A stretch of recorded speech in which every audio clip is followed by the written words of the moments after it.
Hey everyone, welcome back to Horror Fridays with Full Moon Patty.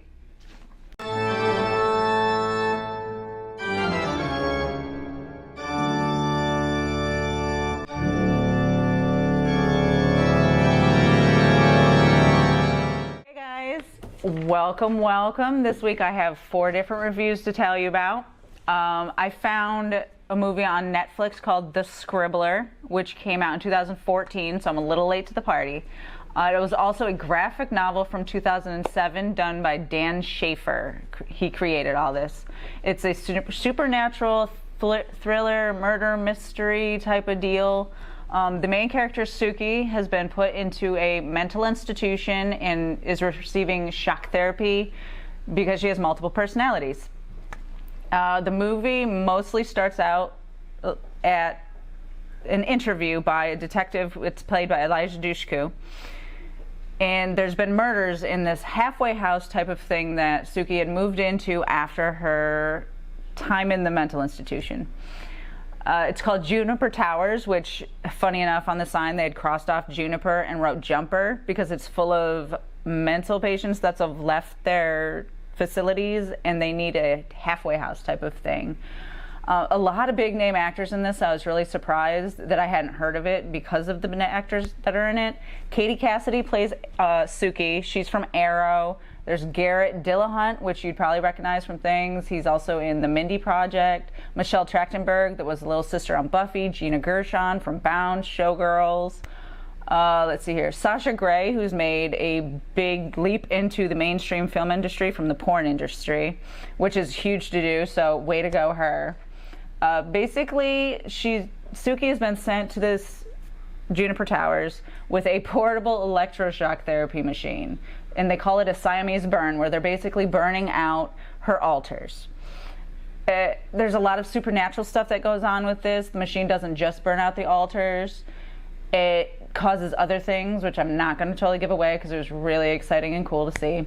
There's deaths at this Juniper Towers all the time, so you're going through and learning with everyone else what's going on, why these people are dying, are they jumping, are they being killed, and it kind of gets into the moral thoughts and deep thoughts of, if you're burning out this girl's personalities, what's left? Are you going to be left with what you think is her real personality, or are you going to be left with a possibly homicidal character?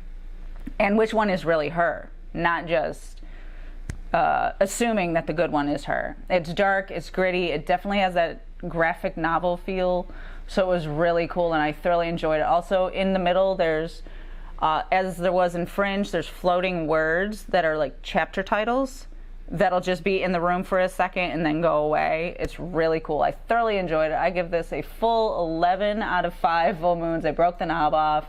This is definitely not a kid's movie. There's nude people and sex and everything like that, so definitely not for the kids, but for adults, it's amazing. Second off, I have Regression number 2, which is a newer book. Brought it right there. The first book I told you guys has a lot to do with this guy hallucinating, not sure why. He's still hallucinating in this book, and it's gotten worse since he saw the hypnotherapist type of hypnotist. Something bad in this book starts out has happened to hypnotherapists, and the cops are trying to figure out what's going on because it seems very ritual and very dark.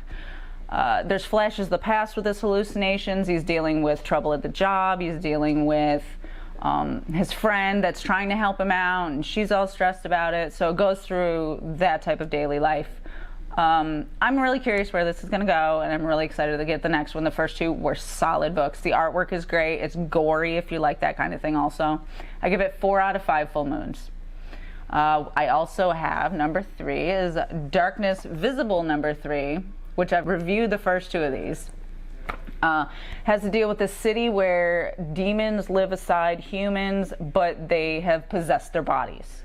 And you make a deal with these demons to go in your body. Well, number 3 doesn't follow the storyline. It goes back to World War II, deals with Winston Churchill making a deal with the queen of these demons on she needs bodies for her soldiers to go in, and he needs to win the war. So it's that moral dilemma of, should he let her, should he not? Are these people really consenting to it? Do they know what it is? and what it's going to cost them and if they'll still even exist. I really thoroughly enjoyed it, even though it didn't follow along the storyline. It was kind of like a flashback, a little history lesson of the race. I give it 4 out of 5 full moons. Solid book. I definitely still like the series. The artwork, again, amazing. And the last one I have for you today is Darkness Visible number 4. Because I am a little bit late, I'm catching up and I get to read them all.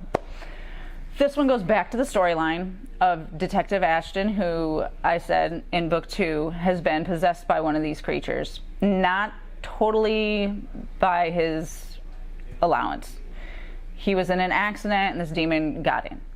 And the demons want a hold of the demon that's in him because he was friends with them, and the cop wants to get rid of it, but you don't know if he'll be alive or not without it. Let's see here. He's learning to exist with the demon and coexist with him and deciding on how they're going to go forward because they don't get along. 2 things in his body and they do not get along at all. It was action. Also, there was some fighting at the end. It ended in the beginning of a massive fight. It was very exciting. You see a character from the first book come back, and I'm excited to see where this book's going to go. I'm definitely going to pick up more of them. It's one of the better horror-ish comic books I've read lately. 4 out of 5 full moons for sure. It's hard for me to give 5 out of 5 generally, unless it absolutely floors me. I reserve those reviews. I really love this book though. It's 4 out of 5 full moons, and I absolutely loved it. So, if you enjoyed this and you want to see all of our other videos, like and subscribe our channel right below somewhere. I don't know. Also, go on Facebook, Instagram, Twitter, like us, follow us, double tap on them likes for my Instagram on there. And thanks for coming back for our